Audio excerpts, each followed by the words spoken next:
ಈ ಪ್ರಾಬ್ಲಮ್ ಹೋಗೋಕ್ಕಿಂತ ಮುಂಚೆ ಫಸ್ಟು ಒಂದು ಕಾನ್ಸೆಪ್ಟ್ ಕ್ಲಿಯರ್ ಮಾಡ್ಕೊಳ್ಳೋಣ.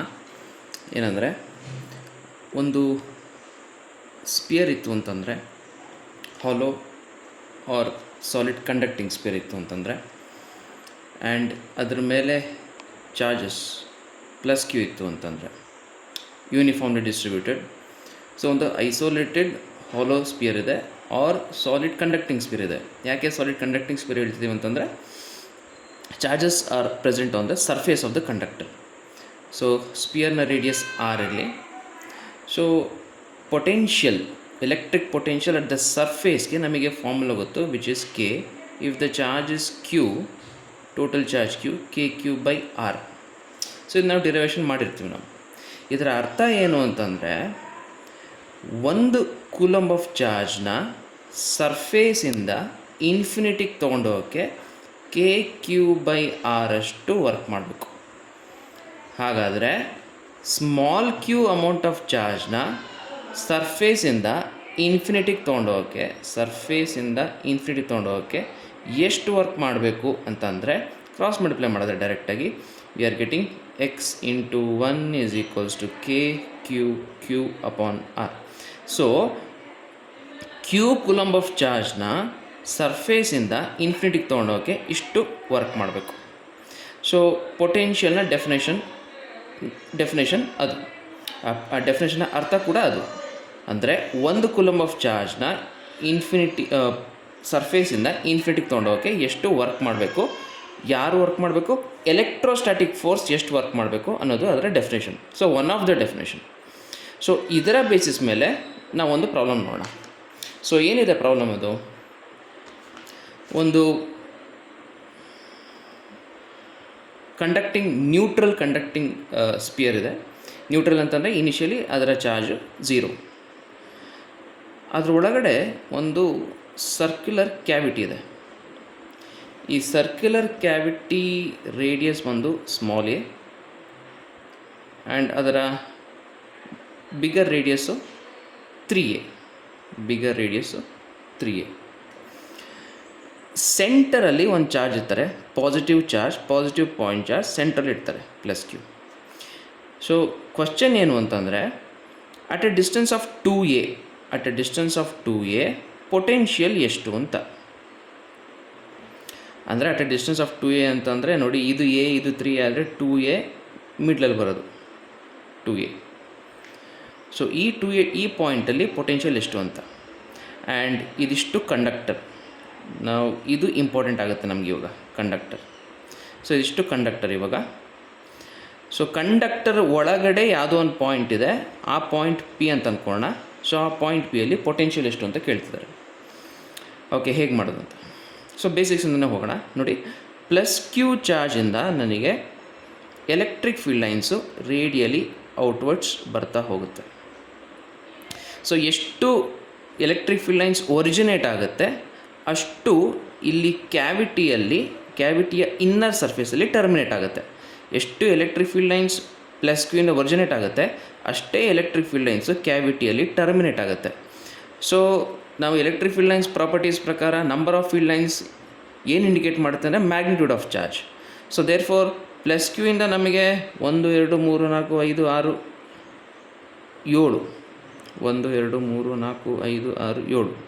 So 7 electric field lines for example ಆಚೆ ಕಡೆ ಬಂದರೆ ಅಷ್ಟೇ number of electric field lines ಕ್ಯಾವಿಟಿಯಲ್ಲಿ ಟರ್ಮಿನೇಟ್ ಆಗಬೇಕು. Because electric field lines originate from positive charge and terminate at negative charge. So plus Q originate ಆಯಿತು ಅಂತಂದರೆ minus Q ಇಲ್ಲೆಲ್ಲ ಬಂದು ಈ ಟೋಟಲ್ ಚಾರ್ಜ್ ಏನಿದೆ ಕ್ಯಾವಿಟಿಯಲ್ಲಿ ಇನ್ನರ್ ಸರ್ಫೇಸಲ್ಲಿ that will be minus Q. ಅದು ಯೂನಿಫಾರ್ಮ್ಲಿ ಡಿಸ್ಟ್ರಿಬ್ಯೂಟ್ ಆಗಿದೆ. ಯಾಕೆ ಯೂನಿಫಾರ್ಮ್ಲಿ ಡಿಸ್ಟ್ರಿಬ್ಯೂಟ್ ಆಗಿದೆ ಅಂತಂದರೆ ಚಾರ್ಜ್ ಸೆಂಟ್ರಲ್ಲಿದೆ. ಇವಾಗ ನಾವು ಹೇಳಿದ್ವಿ ಈ ಕಂಡಕ್ಟರು ಕ್ವಶನಲ್ಲಿ ಮೆನ್ಷನ್ ಮಾಡಿರೋದು ನ್ಯೂಟ್ರಲ್ ಅಂತ, ಅಂದರೆ ಚಾರ್ಜ್ 0 ಆಗಿರಬೇಕು, ಅದಕ್ಕೆ ನೆಟ್ ಚಾರ್ಜ್ 0 ಆಗಿರಬೇಕು. ಬಟ್ ಈ ನೆಗೆಟಿವ್ ಚಾರ್ಜ್ ಇವಾಗ ಇದಕ್ಕೆ ಬಂತಲ್ಲ, ಸೊ ನ್ಯೂಟ್ರಲ್ ಆಗಬೇಕು ಅಂತಂದರೆ ಅದನ್ನು ಕಂಪನ್ಸೇಟ್ ಮಾಡೋಕ್ಕೆ ಔಟರ್ ಸರ್ಫೇಸಲ್ಲಿ ನಮಗೆ ಅಷ್ಟೇ ಪಾಸಿಟಿವ್ ಚಾರ್ಜ್ ಬರುತ್ತೆ. ಸೊ ಈ ಪಾಸಿಟಿವ್ ಚಾರ್ಜಸ್ ಸ್ಪಿಯರ್ ಹೊರಗಡೆ ಬಂದಿರುತ್ತೆ, ಕಂಡಕ್ಟರ್ನ ಸರ್ಫೇಸ್ ಹೊರಗಡೆ ಬಂದಿರುತ್ತೆ, ಆ್ಯಂಡ್ ಅದು ಯೂನಿಫಾರ್ಮ್ಲಿ ಡಿಸ್ಟ್ರಿಬ್ಯೂಟ್ ಆಗಿದೆ. ಯಾಕೆ ಯೂನಿಫಾರ್ಮ್ಲಿ ಡಿಸ್ಟ್ರಿಬ್ಯೂಟ್ ಆಗಿದೆ ಅಂತಂದರೆ ಹೊರಗಡೆ ಬೇರೆ ಯಾವುದೇ ಚಾರ್ಜಸ್ ಇಲ್ಲ, ಸೊ ದಟ್ ಇದನ್ನು ಇನ್ಫ್ಲುಯೆನ್ಸ್ ಮಾಡೋಕ್ಕೆ. ಸೊ ಸರ್ಕಲ್ ಆಗಿರೋದು ಸ್ಪಿಯರ್ ಆಗಿರೋದ್ರಿಂದ it is uniformly distributed. So point P ಅಲ್ಲಿ ಇವಾಗ ಪೊಟೆನ್ಷಿಯಲ್ ಕ್ಯಾಲ್ಕುಲೇಟ್ ಮಾಡ್ಕೊಳ್ಳೋಣ. ನಾವು ಪಾಯಿಂಟ್ ಪಿ ಅಲ್ಲಿ ಪೊಟೆನ್ಷಿಯಲ್ ಕ್ಯಾಲ್ಕುಲೇಟ್ ಮಾಡ್ಕೊಬೇಕು ಅಂತಂದರೆ ನಮ್ಮ ಡೆಫಿನೇಷನ್ ಯೂಸ್ ಮಾಡೋಣ. Work done by electrostatic force in moving a unit charge from point P to infinity. So work done in moving a unit positive charge from point P to infinity divided by Q naught ಮಾಡಿದ್ರೆ ನಮಗೆ potential at that point P ಸಿಗುತ್ತೆ. So ಈ work done calculate ಮಾಡ್ಕೊಂಡು ಇವಾಗ ನೋಡಿ, point ಪಿಯಲ್ಲಿ point ಪಿಯಿಂದ first ಸರ್ಫೇಸಿಗೆ ಬರೋಣ, ಸರ್ಫೇಸಿಂದ ಇನ್ಫಿನಿಟಿಗೆ ಹೋಗೋಣ. ಪಾಯಿಂಟ್ ಪಿಯಿಂದ ಸರ್ಫೇಸಿಗೆ ಬರಬೇಕು ಅಲ್ವಾ. ಸೊ ಪಾಯಿಂಟ್ ಪಿಯಿಂದ ಸರ್ಫೇಸ್ ಬರಬೇಕು ಅಂತಂದರೆ work done by electrostatic force ಬೇಕು. ಆ್ಯಂಡ್ ವರ್ಕ್ ಡನ್ ಫಾರ್ಮುಲಾ ಗೊತ್ತು ನಮಗೆ. ಸೊ ಬೈ ಎಲೆಕ್ಟ್ರೋಸ್ಟಾಟಿಕ್ ಫೋರ್ಸ್ ಬೇಕು ಅಂತಂದರೆ we need electrostatic force, small work done ಅಂತ ಅಂದ್ಕೊಳ್ಳೋಣ, ಎಲೆಕ್ಟ್ರೋಸ್ಟಾಟಿಕ್ ಫೋರ್ಸ್ ಆ್ಯಂಡ್ ಡಿಸ್ಪ್ಲೇಸ್ಮೆಂಟ್. ಆದರೆ ಈ ಪಾಯಿಂಟ್ ಪಿ ಅಲ್ಲಿ ನೋಡಿ, ಇದು ಕಂಡಕ್ಟರ್, ನಾವು ಇದು ಇಂಪಾರ್ಟೆಂಟ್ ಆಗುತ್ತೆ. ಕಂಡಕ್ಟರ್ ಇರೋದರಿಂದ ಕಂಡಕ್ಟರಲ್ಲಿ ಕಂಡಕ್ಟರ್ ಒಳಗಡೆ ಅಂದರೆ ಈಸ್ಟ್ ಪಾರ್ಟಲ್ಲಿ ಕಂಡಕ್ಟರ್ ಒಳಗಡೆ ನೆಟ್ ಎಲೆಕ್ಟ್ರಿಕ್ ಫೀಲ್ಡ್ 0. ಅಂದರೆ ಪ್ಲಸ್ ಕ್ಯೂ ಇಂದ ಎಷ್ಟು ಎಲೆಕ್ಟ್ರಿಕ್ ಫೀಲ್ಡ್ ಪಾಯಿಂಟ್ ಪಿ ಅಲ್ಲಿರುತ್ತೋ, ಈ ಮೈನಸ್ ಕ್ಯೂ ಇದೆಯಲ್ಲ ಇಂಡ್ಯೂಸ್ ಚಾರ್ಜ್ ಅಂತಂತೀವಲ್ಲ ನಾವು ಇದನ್ನು, ಈ ಇಂಡ್ಯೂಸ್ ಚಾರ್ಜಿಂದ ಪಾಯಿಂಟ್ ಪಿ ಅಲ್ಲಿ ಅಷ್ಟೇ ಎಲೆಕ್ಟ್ರಿಕ್ ಫೀಲ್ಡ್ ಇರುತ್ತೆ ಮ್ಯಾಗ್ನಿಟ್ಯೂಡ್ ವೈಸ್, ಬಟ್ ಅದರ ಡೈರೆಕ್ಷನ್ ಆಪೋಸಿಟ್ ಇರುತ್ತೆ. And this property of a ಕಂಡಕ್ಟರ್ನ ನಾವು ಎಲೆಕ್ಟ್ರೋಸ್ಟಾಟಿಕ್ ಶೀಲ್ಡಿಂಗ್ ಅಂತ ಕರಿತೀವಿ. So due to electrostatic shielding, the net electric field at point P due to plus Q and the induce charges in the cavity, ಈ point ಪಿಲಿ electric field 0. ಹಾಗಾದರೆ ಈ ಪಾಯಿಂಟಲ್ಲಿ electric field 0, ಇವೆರಡರಿಂದ ನೆಟ್ ಎಲೆಕ್ಟ್ರಿಕ್ ಫೀಲ್ಡ್ ಈ ಪಾಯಿಂಟಲ್ಲಿ 0 ಆಯಿತು. At the same time plus ನೋಡಿ, ಈ ಪ್ಲಸ್ಸು ಯೂನಿಫಾರ್ಮ್ಲಿ ಡಿಸ್ಟ್ರಿಬ್ಯೂಟೆಡ್ ಆಗಿರೋದ್ರಿಂದ ಒಳಗಡೆ again net electric field at this point P 0. ಅಂದರೆ ಇಲ್ಲಿ ಎಲೆಕ್ಟ್ರಿಕ್ ಫೀಲ್ಡ್ 0 ಅಂತ ಎಲೆಕ್ಟ್ರೋಸ್ಟಾಟಿಕ್ ಫೋರ್ಸು 0. ಎಲೆಕ್ಟ್ರೋಸ್ಟಾಟಿಕ್ ಫೋರ್ಸು 0 ಅಂತಂದರೆ ಇಲ್ಲಿಂದ ಇಲ್ಲಿಗೆ ಬರೋಕ್ಕೆ, ಅಂದರೆ ಸರ್ಫೇಸಿಗೆ ಬರೋಕ್ಕೆ, ಇಲ್ಲಿಂದ ಸರ್ಫೇಸಿಗೆ ಬರೋಕ್ಕೆ ನಮಗೆ ಯಾವುದೇ ವರ್ಕು ಬೇಕಾಗಿಲ್ಲ, ಯಾವುದೇ ವರ್ಕು ಆಗೋದೇ ಇಲ್ಲ. ಯಾಕಂದರೆ ಎಲೆಕ್ಟ್ರಿಕ್ ಫೀಲ್ಡೇ ಇರೋಲ್ಲ, ಸೊ ಎಲೆಕ್ಟ್ರೋಸ್ಟಾಟಿಕ್ ಫೋರ್ಸ್ ಇರೋಲ್ಲ. ಅಂದರೆ ನಮ್ಮ ಕೆಲಸ ಇವಾಗ ಮಾಡಬೇಕಾಗಿರೋದು ಸರ್ಫೇಸಿಂದ ಇನ್ಫಿನಿಟಿಗೆ ಹೋಗೋಕ್ಕೆ. ಆ್ಯಂಡ್ ಸರ್ಫೇಸಿಂದ ಇನ್ಫಿನಿಟಿಗೆ ಹೋಗೋಕ್ಕೆ ನಮಗೆ ಆಲ್ರೆಡಿ ಇಲ್ಲಿ ವರ್ಕ್ ಎಷ್ಟು ಅಂತ ಗೊತ್ತು ನಮಗೆ ಇವಾಗ. So work done from P to infinity is equals to, ಇದನ್ನು ಸ್ಪ್ಲಿಟ್ ಮಾಡ್ಕೊಳ್ಳೋಣ, P to surface and from surface to infinity. So ಇವಾಗ ನಾವು ಹೇಳಿದಾಗ work done from P to surface 0 ಆಯಿತು. So work done from surface to infinity already ನಾವಿಲ್ಲಿ ಬರೆದಿದ್ದೀವಿ, k q. So ಚಾರ್ಜ್ನ q not ಚಾರ್ಜ್ನ ಕಳಿಸ್ತಿದ್ದೀವಿ ಅಂತ ಅಂದ್ಕೊಳ್ಳೋಣ, ಡಿವೈಡೆಡ್ ಬೈ ರೇಡಿಯಸ್ ಎಷ್ಟಿದೆ ಇಲ್ಲಿ. ಸೊ ಇಲ್ಲಿ ಆರ್ ತೊಗೊಂಡಿದ್ದೀವಲ್ಲ, ಸೊ ಇಲ್ಲಿ ಆರ್ ತೊಗೊಂಡಿದ್ದೀವಿ ಸರ್ಫೇಸ್ಗೆ. ಸೊ ಇಲ್ಲಿ ಸರ್ಫೇಸ್ನ ರೇಡಿಯಸ್ 3a.